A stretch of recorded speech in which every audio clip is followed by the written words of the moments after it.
A big man, Shabba ranks in pearls of a certain, I make you know, say, boy, I'm there. Yeah, with Kendra, crossover TV, straight up crossover show. You see me, I dealing? This bigger than the Passover. This is crossover.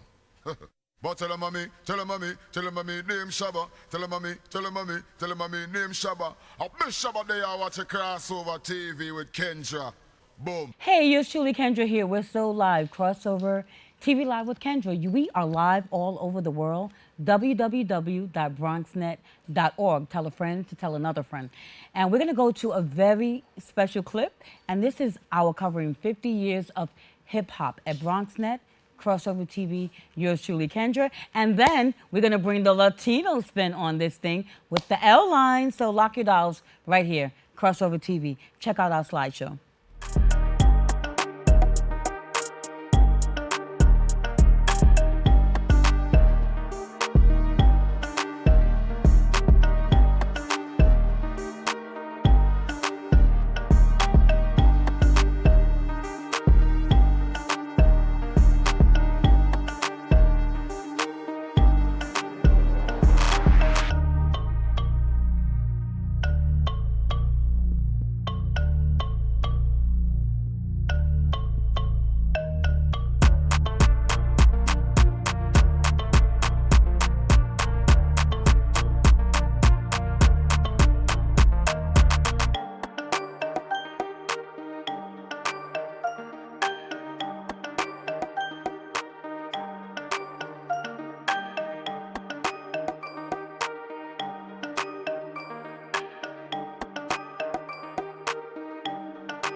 We're celebrating 50 years of hip-hop inside of the BX, and we're out here tonight, and I am with DJ Hercules in the building. Talk to me. You already know what it is, man. We here celebrating 50 years of hip-hop. Happy birthday to hip-hop, and you know what it is, man. Shout out to the Michael Dorsey. Just hit that stage. Hey. All right, look out, everybody. Lock it out. Hey, yours truly, Kendra here. We're live inside of the 50 years of hip-hop in the Lehman Center, and I caught up with Sweet G. Yeah, baby, and tell them what you're singing tonight. I've done it. Yeah? Games people play and heartbeat rap. Can I get a little clip of that? Games people play. Games people play. I'll sing a rap and then I'll say just a story about the games people play. Life is short, you won't be left behind. So you use games to ease your mind. Try to make changes, try to make it right. Nobody listens, so you gotta fight. Speak your mind and then you'll say you're just getting over with the games people play. I'm with Sal from the Fever. You know this Fever guy right here. Talk to me. That's right, baby. And you looking hot, so you better catch it. We got the Fever right here. So, we're just having the 50th anniversary of hip-hop. We are so blessed to be here together as a family. Hip-hop family. Whoever thought it would go this far, and it's bigger and better than ever. The biggest music in the world. Boogie Down Bronx, baby, forever. That's Bronx strong, baby.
I just want to say my name is Chris Blow, and I am the creator and founder and executive director of the Hip Hop Alliance. And we are out there on a mission trying to secure and protect fair wages and fair royalties and strong health and retirement benefits for all of the hip hop and R&B ecosystem, right? It's a God-centered company. Yes. And so it's hiphopalliance.org. Join us. It's free, all right? And I'll hook you up. And these are the breaks. Bring it up, bring it up, bring it up. Hey, yours truly, Kendra here. We're live all over the world. www.bronxnet.org. As you know, we have been covering hip hop for 50 years, the celebration. And guess what, everybody? Tell a friend to tell another friend to tune in today because it's all about the Latina spin on hip hop. So lock your dolls, everybody. Stay right here. Just invite another friend right now. Just invite somebody or tell somebody. All right, so here we go. I want to do this. Tina Beth, what's going on? Everything and anything. I'm with you. Tina Beth Pina is in the building, and I tell you what, she's all about CUNY right now. And you know, it's a pleasure to have you in the building. It's a pleasure to be here. Okay, so tell everybody what you do, who you are, and what you do. Okay, well, my name is Tina Beth Pina. I am the executive producer of the Hip Hop Subway, the L Line, and I'm also the co-director of production at CUNY TV. So I oversee a lot of shows at CUNY. Amazing. So this show in particular is very exciting. Now tell us about it because it's how many episodes? 6 episodes altogether. It's a CUNY TV special, 6-part series covering every element of hip hop, from rappers and MCs to B-boys and B-girls to graffiti to photography to fashion, you name it, we have it in the special. Amazing. Okay, we're gonna do this, everybody.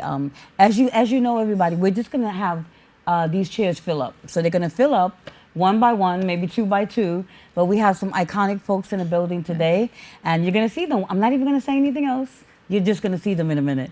So I want to do this. I want to allow Tina Beth to do me a big favor, and she's going to do the introduction of somebody very special from the L Line. Sure. Take it away. Well, thank you very much. So the L Line is something that was very important for us to do because everybody's been celebrating the 50th anniversary of hip hop, but not everyone has been mentioning the Latino aspect within hip hop.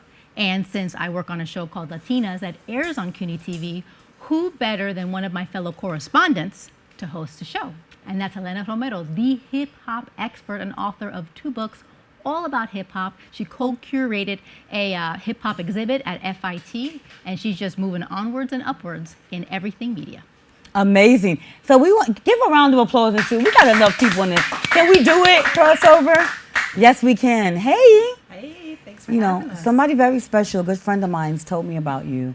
And, some people say we don't share enough, in the community. And, we are women in the industry. And it's a pleasure to just be sitting with the ladies in the industry. And I wanted to ask you, the L Line, what was so special about the L Line and that you bring these episodes, these 6 episodes, 50 years of hip hop. What was so special about this to you, this project? Well, I think Elena. everyone right now is really in awe and celebrating and talking about Hip Hop 50, but there's so many different stories within that narrative. And one that hasn't been talked about enough, I think, is the Latino perspective, right? Where did Latinos fit into this? And when you follow social media, there's been some negative comments here or there as to what exactly Latinos have actually contributed. And I thought, what better way than for CUNY TV to really examine hip hop through the Latino lens and to be able to get that story right from the source, going to those who had lived it, who experienced it, who've created this industry, and for them to really set the record straight once and for all. I love it. And then you did something very special. So we're going to go to a clip in just a minute. I love when you came about and you was like, you gave your intro and the L Line and what it was all about. And then you brought on some great folks for just the first episode. You had me in the first episode. I'm just letting you know. So about the first episode, you had me. And I just wanted to say it was so amazing just watching you work. So you also did something very smart and very special. You brought in somebody to work with you on these episodes, right? And you want to do the intro?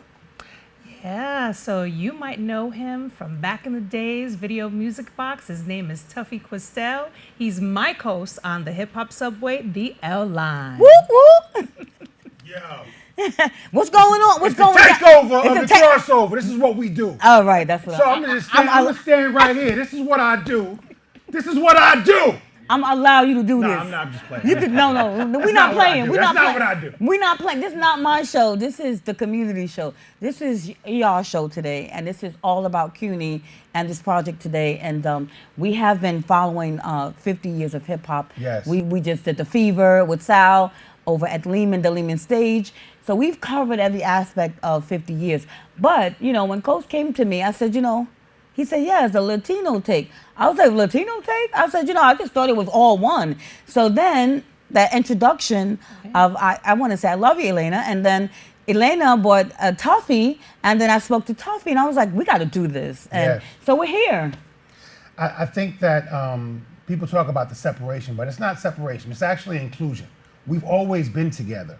But what we're doing is highlighting the fact that we should not be forgotten, as our contributions are just as important as everyone else's. Hip hop was created by a source, which is all of us: Black, Latino, Asian, whites. We can go on. The list is huge. Indian. We can go on. Hip hop is a culture that comes from the heart, and the music was created from love, from battling, the things that we did in the hood that made us who we are. And we took it and made it a $1 billion brand in fashion, in graffiti, in artistry, in music, in emceeing, in photography. We've done it all, and we continue to do it all. And we deserve to not only be acknowledged, but the accolades, the payments, and the contributions should always be remembered. And that's why we do this. I love this. So everybody, just to let you know that we want to go to a clip right here, and we want to just outline the clip. We're in part 1, and Ralph McDaniels, your co-parts, right? 35 years. 35 years. I see you guys, like, you could say anything about him, and he could say anything about you. I love that man. I was loving it. Yes. 40. This is our 40th anniversary, and I've been with him. Actually, I started with him 37 years ago. It was year 3 when we started doing things together. And everybody calls him Uncle Ralph. I call him my brother, and I love Ralph very much. His whole family, his wife, his daughter, who's now a producer on the show, which is great to see because I remember when she was born. Wow, so amazing. We've been blessed to do some great things. Video Music Box is a big part of hip hop in my life for sure. Well, did you thank your baby sister? I Your did. baby sister?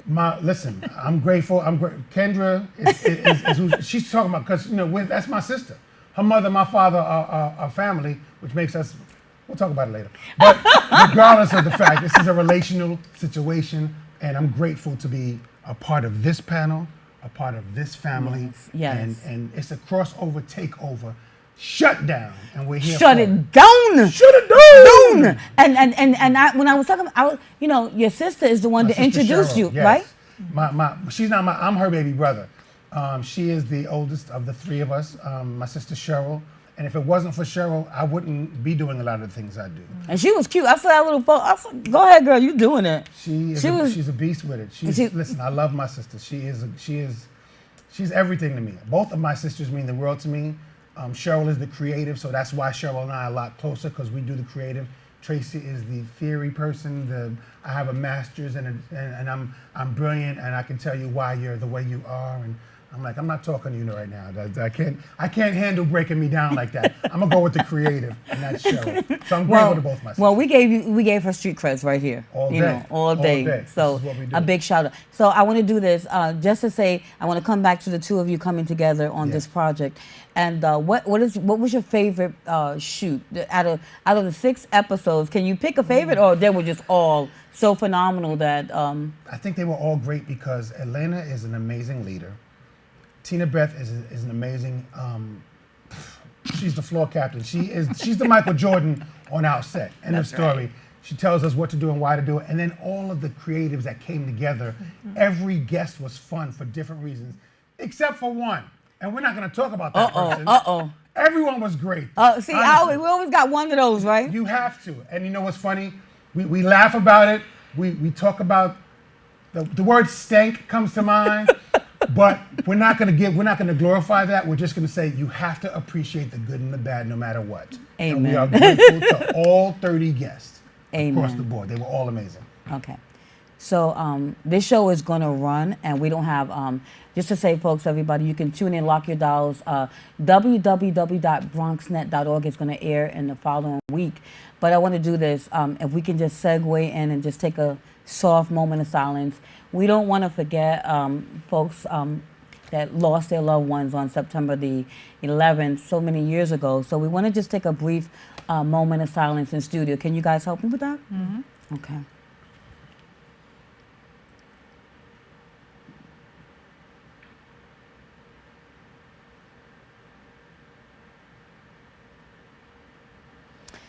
All right, we are so back. We are going to go to a clip. And when we go to this clip, we're still on the first episode. I have invited CUNY and all my lovely guests to come back so we can do this. So they have 6 episodes, and we want to break down the 6 episodes with them. So of course they're going to air first, and then we want to come back and support this in the BronxNet community. So, it's kind of like crossing over from CUNY of Manhattan to BronxNet. And so this is just so amazing for me to be a part of this. And this is what crossover is all about to me, that we just cross back and forth and do all the amazing things that we should be doing. So we are going to a clip, and we're coming right back, everybody.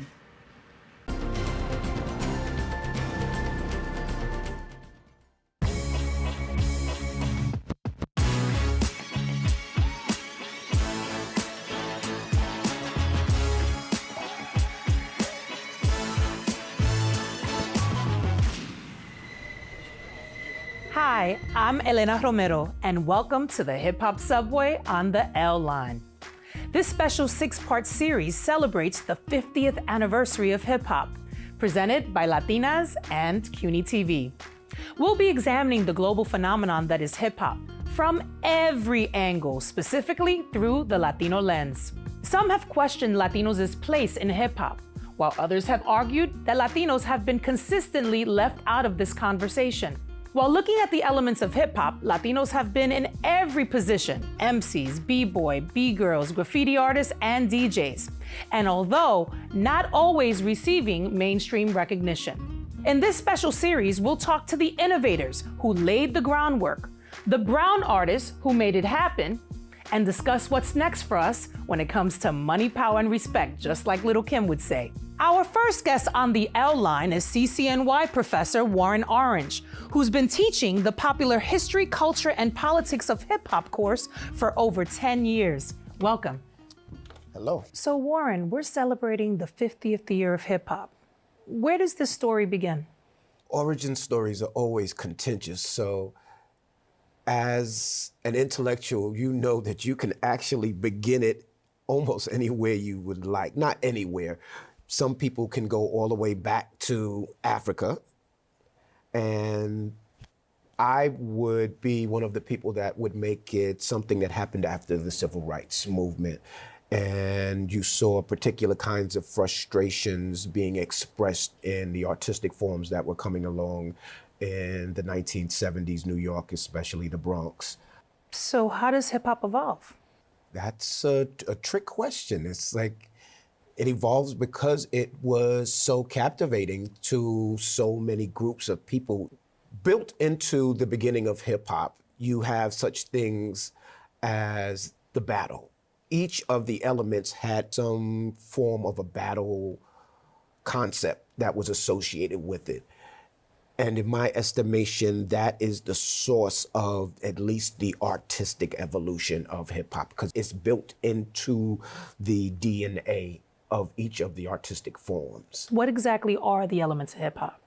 Well, the original elements: graffiti, you have b-boying, b-girls, you have rapping, and you have MCs. So where do you see hip hop now? We've had 50 years. And more importantly, where do Latinos fit into this story? I would actually reframe that question, because I would probably ask how Latinos fit in. Because from the very beginning, Latinos were there. Those communities where hip hop begins are constituted with African Americans, Caribbeans, Black Caribbeans of varying sorts, and Latinos, specifically Puerto Ricans. And they always were there. When you're looking at the early gang structures, Latinos were there. When you're looking at b-boying especially, you see Latinos dominating, especially in the early part of the evolution of that art form. And graffiti artists, Latinos, and white working class young people, as well as Black people, participated in that element of hip hop. So I think it's more of a question is, how Latinos fit in. And that may be a bit of a contentious issue, depending on who you ask.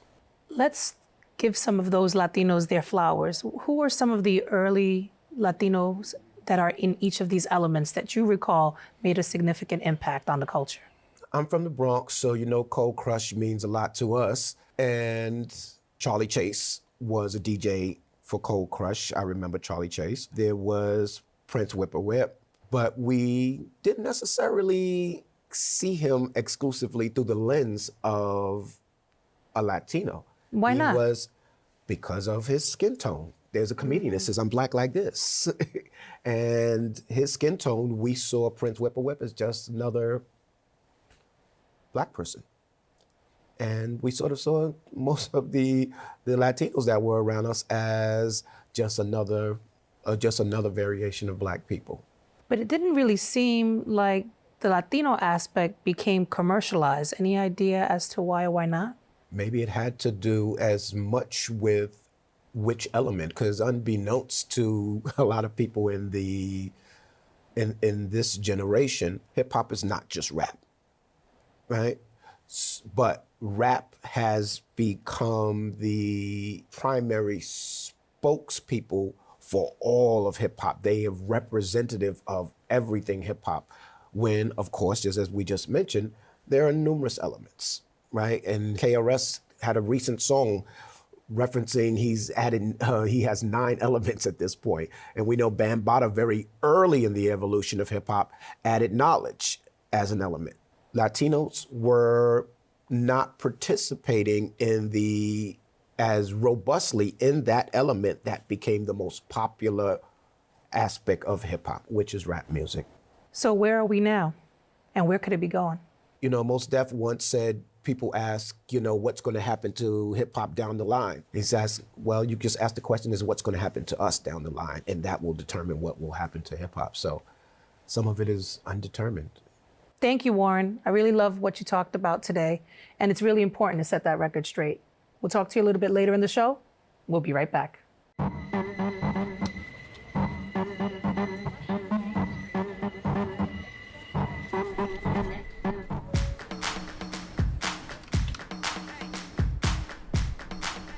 Now, Warren just mentioned the place Latinos have in hip hop.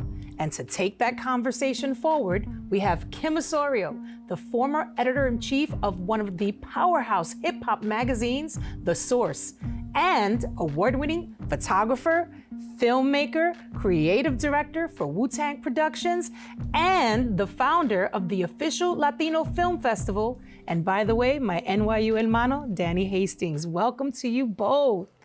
Thank you. Hi. Good to see you. So we just asked Warren about Latinos and hip hop. How do you both see Latinos fitting into the hip hop narrative? We'll start with you, Kim. Great. Hello, Danny. Hi, Kim. How are you? I think it's, a lot of people talk about this, right? Fitting Latinos into hip hop culture. But for me, there's never been a separation, right? So Latinos have always been a part of hip hop culture. I've always felt the unity that we have within hip hop culture. So, it's just a natural thing. I don't think it's a conversation about where do we fit in. We just do. So why has it been always something sort of in question every once in a while, especially through social media? I mean, social media questions everything, right? Social media is picking apart everything. I think this newer and later generation, there are a lot of cultural conversations that are being had, and there's a positive to that as well. But I think us within hip hop, especially the OGs, right? It's our responsibility to make sure that conversation stays in the right place. And I don't overanalyze what goes on social media. Well, I do overanalyze it. Let me not say that, but I don't lend too much credence to it, right? Because we are a part of the culture. We always have been a part of the culture. The internet is going to do what the internet does. The internet likes the internet. The internet is interneting. That's what it's doing. So social media is social mediaing. That's what it's doing. So what we need to do is make sure we stay in the conversation and continue and pay attention and just weigh in, right? Because I think when you do have that conversation, it's one that the younger community can understand and they'll listen to. If they're having that conversation, then we aren't doing our job right. Talk about it. Danny, what's your take? I agree with Kim 100%, especially in her closing statement. I feel like we need to also, teach and educate, the new generation, right, from the Latino perspective, because I always felt a part of it. Like I always felt like we haven't been denied or anything, or we haven't been, like we were there from the beginning. The origin of hip hop was started by the power of Black and Puerto Rican people. I think the new generation sees it a different way. And I don't know, I sometimes feel like maybe there's some anti-Blackness going around where Latinos from the new generation may feel like, oh, we're not included and we were there from the beginning, so how come you're not including us? And we're like, we were included, right? There's, Rocksteady Crew, there's Charlie Chase, there's all these Latino pioneers that were part of the movement, but they didn't go in there waving the Latino flag. You know what I'm saying? We were all one, you know what I mean? So right now it's like, if they're included in the history, do we really have to actually emphasize that like Latinos were part of the creation? We didn't go in as Latinos. We went in as lovers of the culture, you know what I mean? Part of the culture. We grew up from that, right? And I came a little later to New York City in '86, so I was seeing a lot of things from the outside perspective. I came from Panama. And there's diversity in our Latinidad. Boricua Morena, Panamanian and Chicano. 100%. Like we're Black, we're indigenous, we're everything. So, of course we're included. You know what I mean? Of course we're not erased. Nobody can take that away from us. What we did in history is already documented. But this new generation, it's almost like somebody makes an argument and they're looking for bites, right? They're looking for things that they can do more hits with them. And they say all of a sudden, somebody says, Latinos were not part of the hip hop movement. And all of a sudden, they get 1 million hits. Now there's 1 million people talking about that. And now there's Latinos coming to defend something that we didn't even needed to defend. That was an ignorant statement to say. So now the conversation gets bigger, and all of a sudden, the focus is Latinos are being erased from hip hop. It's like, no, we're not. We're part of it. We obviously did our contribution, and look at so many talented, not only artists, but also behind the scenes, right? That were, I feel like we're also documentaries. There's a lot of us that went in and documented like the stories, and that's also part of it. Graffiti, almost every other name is Latino in graffiti. Breakdancing as well, Rocksteady Crew, all of them. So, I feel like the conversation gets a little like, muddy, and confused, but, we were definitely part of it. I agree. Kim, what gets left out? Tough question, right? And I want to definitely agree with what Danny said about the conversation, just to add on to that, right? One person starts a conversation, the media amplifies it, and then all of a sudden it becomes an issue. I think it's important for us to make sure, well, one, we know the media is different now and the responsibility that the media has. they don't always exercise that. So I feel like we need to be a bigger part of the conversation, even with the media, right? And in terms of educating the media, because a lot of people in the space, with the way that media is changing, the bloggers, the sites, the gossip sites, right? They amplify these arguments that really have no background and no foundation. So what we need to do is make sure that we are taking hold of that narrative and making sure the media is doing their part in qualifying the correct arguments. Well, while we talked about what was left out, I want to know, where are Latinos in hip hop today? I mean, you see Latinos in hip hop all over, right? Like we're sitting here now, we're having the conversation, right? In terms of the artist representation, there's so much Latino representation amongst the artists that are out there. But remember, hip hop, it's not just what it was back in the day when it was founded. It has now grown into a business. It has grown into subgenres, right? So, I think there's even a Latino subgenre that is out there musically, right? But it's no different than all of these other subgenres of hip hop that are out there. So hip hop has grown tremendously over the last 50 years. So there's so much to cover. There's Latino representation everywhere. Mm-hmm. Final word. Yeah, I agree with her. There's a lot of new Latino artists right now. And then we also got to differentiate, right? Like we have Latinos from the US and then we have Latinos in Latin America, right? Big difference, right? Like, the Latinos in the US tend to be, a little more part of like the hip hop movement, right? From the origins to now. And in Latin America, obviously with the explosion of reggaeton, that kind of seems to be like the bigger urban movement down there. However, there is a growing hip hop in Spanish, like boom bap in Spanish, like there's a resurgence. So I think in the next few years, we're gonna see a lot of more of them popping because they're actually, I'm happy to say that they're staying true to the essence. Like they're staying true to the essence in terms of sound, in terms of rhymes. They might not be like your top 5 Billboard, mainstream hip hop that is going on right now, right? But, I'm happy to hear like a lot of the artists that are coming, they're really trying to keep that culture, essence going. And there's a lot of them out there. And we're finding éxito in English and Spanish. We've got Cardi B and we've got Bad Bunny. Well, thank you, Danny and Kim, for your insight you've just provided. Latinos have definitely had a place in this conversation. We'll be right back.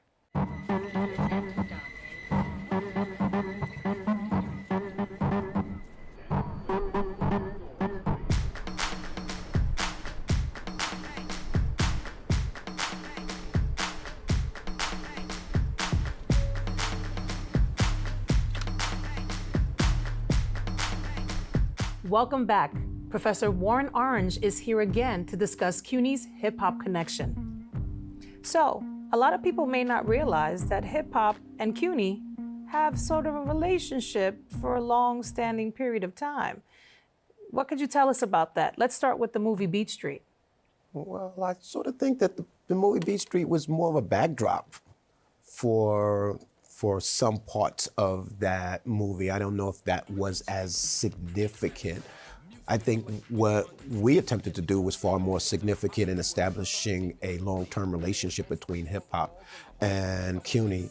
But we also have the fact that Russell Simmons was a college student at City College.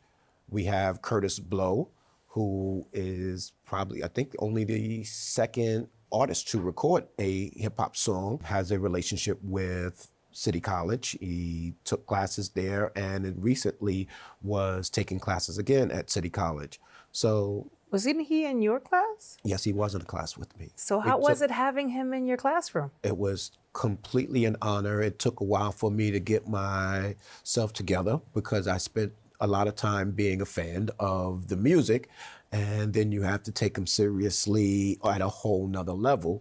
And it took a minute for me to do that, so it was... Did he self-identify himself as an artist, or did he go by his government name? He uses both. Okay. He's authentic. He's an authentic person. He is very humble, and he's very intelligent.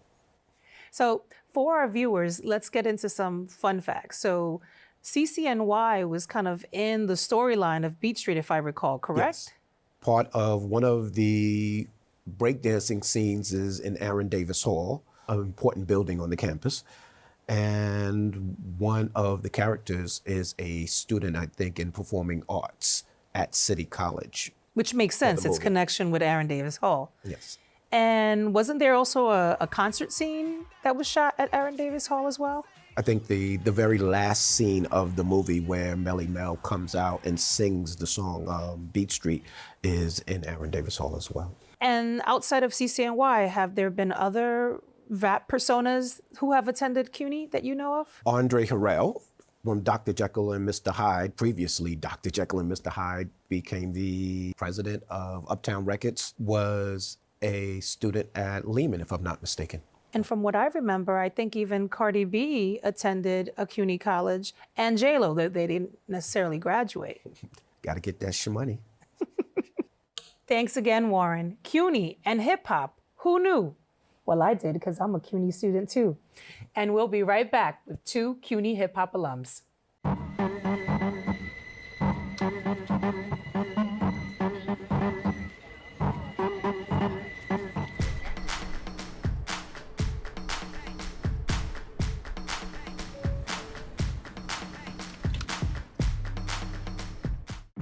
The media has played a vital role in promoting and the globalization of hip hop. And before MTV, we had Video Music Box, the longest running music show in the world. Today we have the founder and original host, VJ Ralph McDaniels, and one of his co-hosts, Tuffy Questel. They both also happen to be CUNY alums. Welcome, Ralph and Tuffy. How did you know I was a CUNY alum? I guess it's the internet, right? Google. It wasn't AI. They got your record. You didn't do good sophomore year. So speaking of which, how did CUNY play a role in your careers? LaGuardia had an internship program. That was one of the reasons why I went there. So they would get you an internship at different, according to what field you want to be in. So they had internships in TV and in film. And the first internship I did was at Fox 5. And then I did Manhattan Cable, it was the first cable company.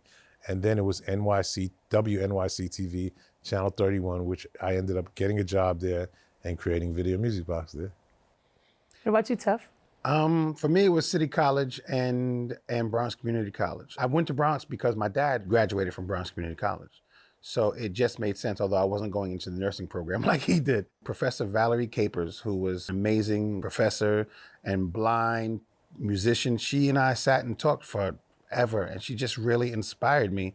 But I really wanted to be in television more so than in communications and in the media. I love journalism, but I was a little leery about that because I thought that my creative juices needed to be in front of the screen, not behind it.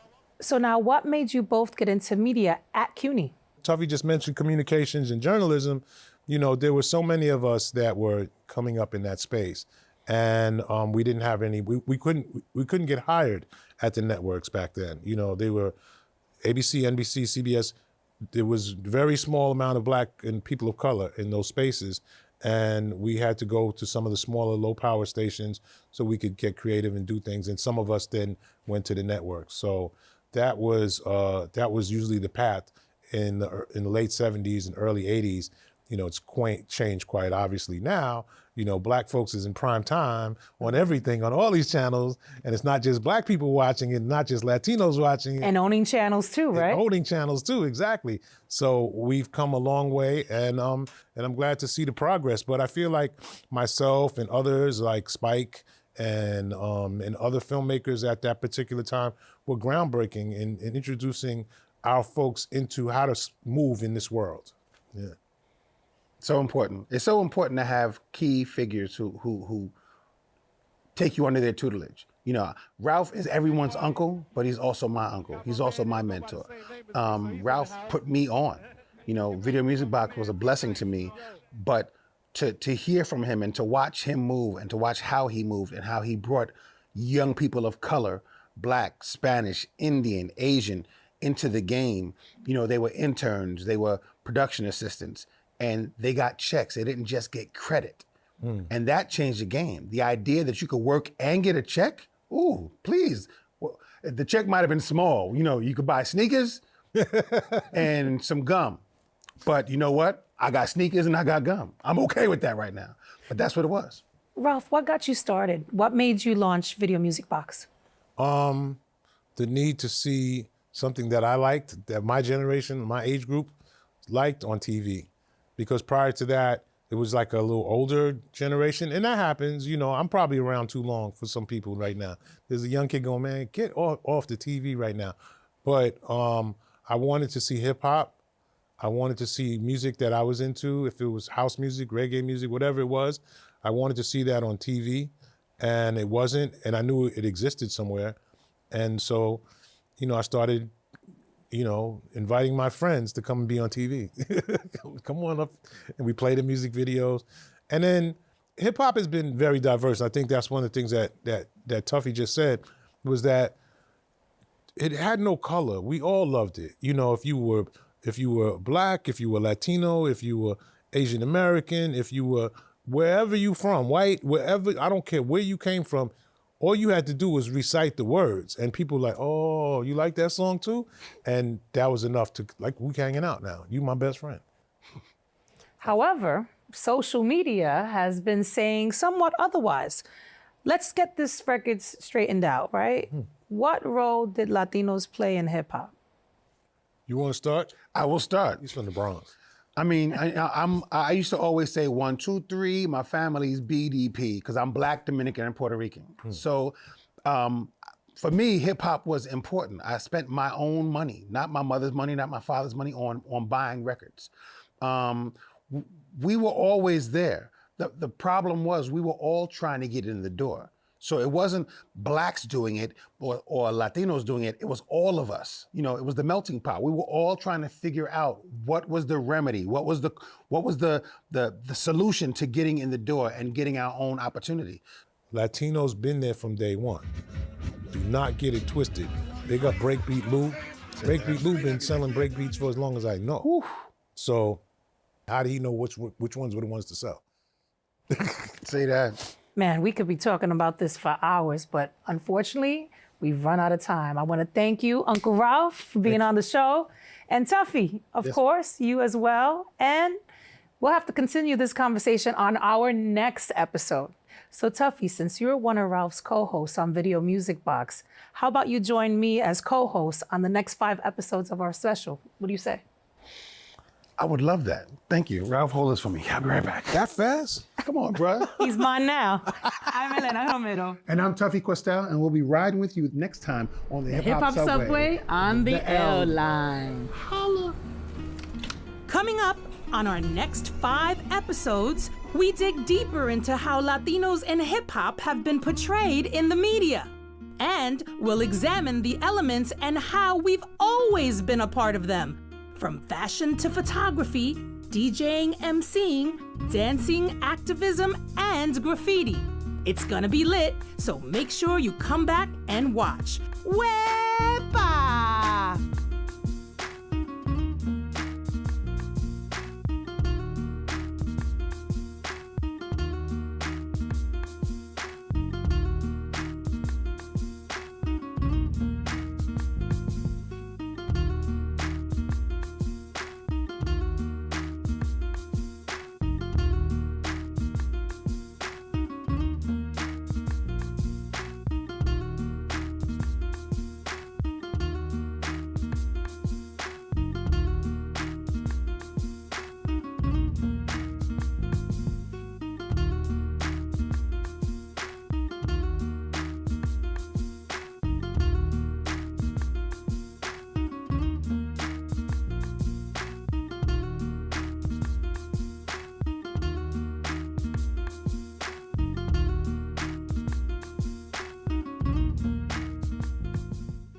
Hey, yours truly, Kendra. We're so back, and it's all about, that CUNY is shutting me down today. It's the Takeover, and I hope you enjoyed that clip.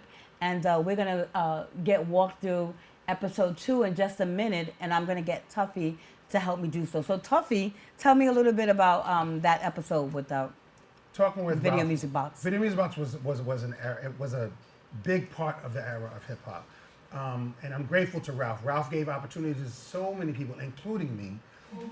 Ralph was everyone's uncle, and it's funny. Red Alert tells everyone that I was the first uncle. That's a joke between me and Ralph, because Ralph was like, "But I'm older than you." I'm like, "Whatever." But that's the island in him. He can't help it. Plus, he's from Brooklyn, so I got to remind him, I'm from the Bronx, and this is what we do. Stop playing. But speaking of Ralph and Video Music Box, I want to talk about fashion, because we've always had an eye for fashion. We always bring fashion into the game, and we always bring fashionistas into the game. And I want y'all to meet two fashionistas who are a part of our hip hop show, a part of our hip hop family, a part of the L Line family. My man, Willie Esco and Michelle Ten. Give it up. Woo, woo. We got a live audience today. Michelle, wait. Don't sit down. Go, turn around. Oh, Walk yeah. your fashion. There you Do go. your walk, There you honey. go. Yes. Your shoes got to be tight. That's right. Your nails, your shoes. Girl, tell them all about it. About my look. Oh, shoe cam. Let them know, Willie. That's how we do. Willie Esco in the Always building. willing to promote. I'm Yeah. telling you. Willie's always fly, so is Michelle. It's so hard. I'm a big man who's not fly, so when I see fly people, I love them. I appreciate them, because I always got to go to the side where it says big and tall. That's the sign I got to follow. That's not fair, but I won't smoke crack to get skinny. Yeah. Ooh, can I? We're going to get rid of that. Tuffy. Hey, Tuffy. My bad. The takeover. What? You're doing good to me. You look good to me, Tuffy. Thank you, baby. You're doing excellent. God is good. I'm here. I'm here to talk about it. All right, baby. I'm not as sexy as others, but I will be You sexy no matter you what. sexy. Say that, Kendra. You sexy. Kendra's the crossover takeover queen. Woo! I feel All right, the woo! All right, we're here. We're going to do this. Talk to me, Michelle. You told me you came in, you came off right off the back. I said, what can I do different? What can I do better? You was like, first of all, No, where did you wear your wedding? I'm kidding. She said, where's your lavalier? She said, that necklace you got, this thing is long. She said, tuck it in. Okay. Tuck it in. I said, Michelle, should I put my shoes on? She said, yes, put them on. Because I had slippers on. They had diamonds. She's like, put them on. So I listened to you. Heels always the way to go. And you see, we like this little, I like your fishnet look. See, I like the fishnet thing. Yes. We're twinsies in our own way. Whoop. See, we came alike. So tell us how you got involved. Involved with the yes, show? the L Line. Okay. The L Line. So Elena and I. We go way back. Way back. I was still in college, and I was a receptionist at a showroom when she was working at a trade publication.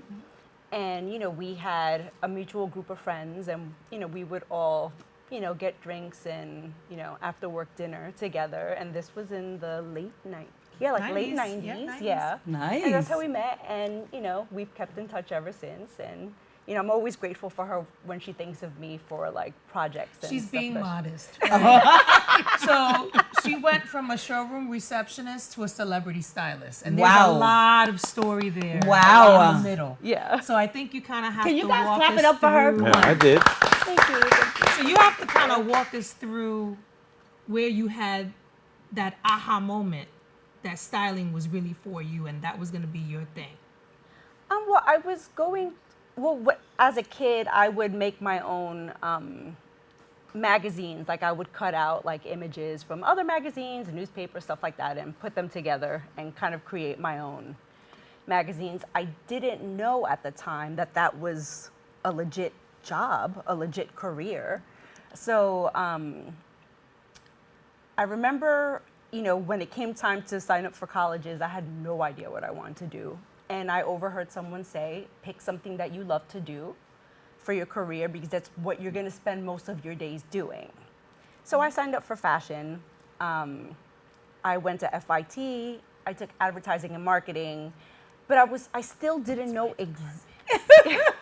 still didn't know exactly what that job was. And I was a receptionist at an urban showroom.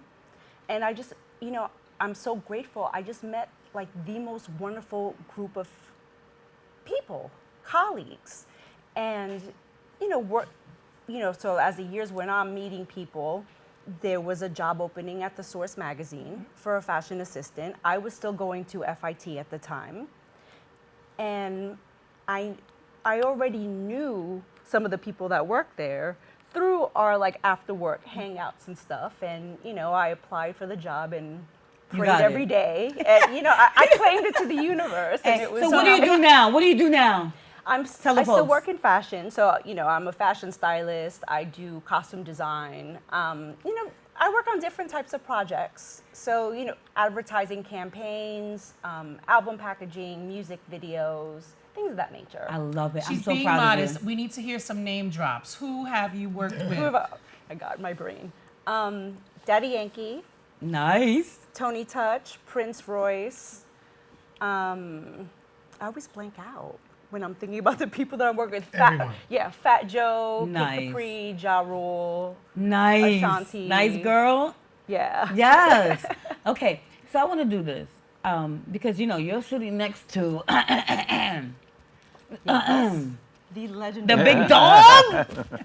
The legendary Willie Esco. Willie Esco's in the building, I everybody. don't know about infamous. Let's say infamous. Yes, give him a round of applause. So, I've got another, connection here. With All right, let's hear it. Let him tell the story, the She short-edited version just found of out the about story. she just found out. No, Elena worked at she was the go-to person if you wanted your career to go to the next level and whatever it is you were doing. So you had the same experience I had. I made it a point to become her best friend. Because I needed to get my name out there. I was the editor with the pen. Yes, and How I many understood years that. ago was this? That is 1995, 96. Nice. So yeah, I'm dating myself. But no, she was the go-to person. I would always read publications and see who wrote it. Right. Romero was Latin, so I was like, that's an angle. I was always looking at an angle to get into the business. Like Source magazine, I would send product to Source magazine through FedEx and see what happens. So sometimes my product would show up there. But I was an up-and-coming designer trying to figure out the landscape, and the landscape did not have any Latino representation. And that was my angle to her. It's like, we Latin. That was the niche. Come on now. So that was the angle to, one, get exposure for my name, two, take a stand in the space of urban apparel, which was predominantly African American. And that's fine because that's part of hip hop. Like, you understand hip hop, you understand we were all minorities in the same space, fighting for the same types of things. It's just music was an avenue for us to escape. And with us being Latino, my family came over through bootstrap initiatives, and I grew up in a black neighborhood, so I felt as black as anyone else. But I had to have a marketing angle that attracted potential investors, and the Latino thing was it for me. So that started in 1996. We did that, and I quickly got a great partner in Nas for those few years. But again, the Latin space was done first. some things. You can say some of the names. Oh, I've worked with a lot of people. You've done a lot of branding. Yeah. You've done a lot of branding. I work with Fat Joe as well. I work with Nas. I work with 50, Tupac, Biggie, indirectly with my brand Coogee. So I quickly found out that it's a young man's sport. You are blessed to be represented and part of a culture in a moment in time, but understand that if you love what you do, you're going to continue to do it when you're not considered a young man anymore. So I got into other brands. I did Machiavelli branded with Tupac's family. Relaunched Coogee. I own a footwear brand now because my son is in footwear. I bought a brand from the 1970s called Jaclar. So I'm constantly creating, constantly wanting to evolve, get better as a person with the Latin perspective on everything, but also understand that as a culture, we need representation in these marketplaces. Footwear is a big one. You doing it. That's all I know. And he just relaunched the Willie Esco brand. Yes. I got that. Tell us about that. But yeah, I had the brands 25 years ago. I remember Tough coming to my showroom, but I also understood that this is a moment in time and we are going to get old, right? I also said to myself, in about 10, 15 years, the trends will come back. They always do. You know that. Like, bell bottoms are hot. Like, I never liked them, but hey, bell bottoms are hot now. They always gonna come back, right? So the trend comes back, and in urban, baggy is back. You know, so for my son, who's my age when I started the brand, he's kind of confused because he didn't like baggy at all. He liked skinny, and it's confusing to him. But baggy came back, and I felt it was the right time to bring the brand back on the 50th anniversary of hip hop. I also, you know, being able to buy the brand back and get my brand back up and running. That's all growth for me. So it's all the process of growing as a person, as a businessman, and that's what we're here to share with you and your audience. Yeah, and I want to say this because you know, I was thinking about, I heard a conversation that you all were having, and I was thinking about the part where you said, yeah, people like to follow people and wear their clothes. Yeah. But what happens when they stop following them? Like Yeah, that clothes is gonna go. What's gonna happen to those clothes?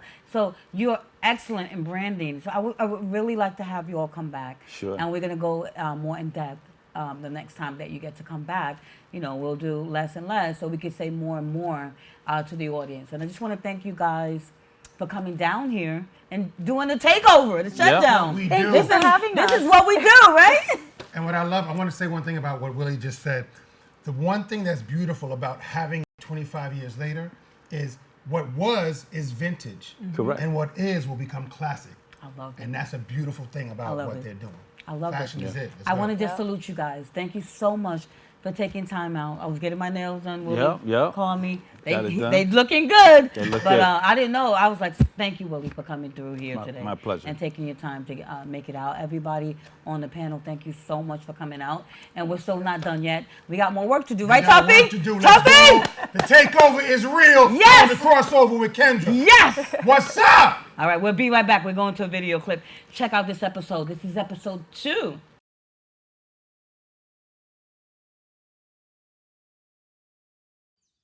Jason, let's go see your room.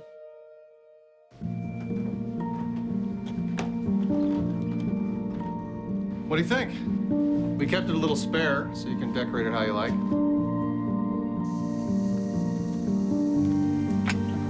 Dinner. Go. Excellent. Soccer is fun. Yeah, I saw you guys out there. I thought you were on my team.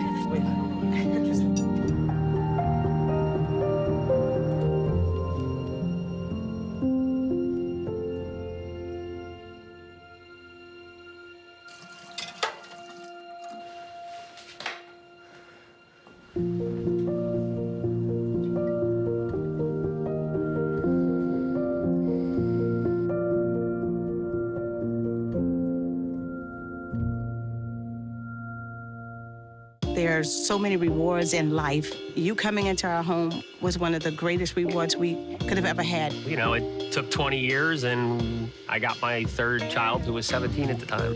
It's so cool to watch the adult that you've become, and you really have done as much for us as you think we've done for you.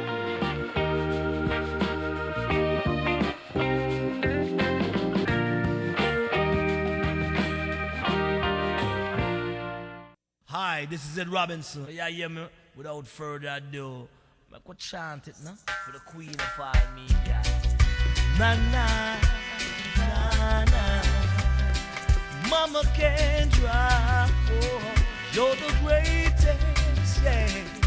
Whoa, whoa, whoa, whoa. See, let the truth be known.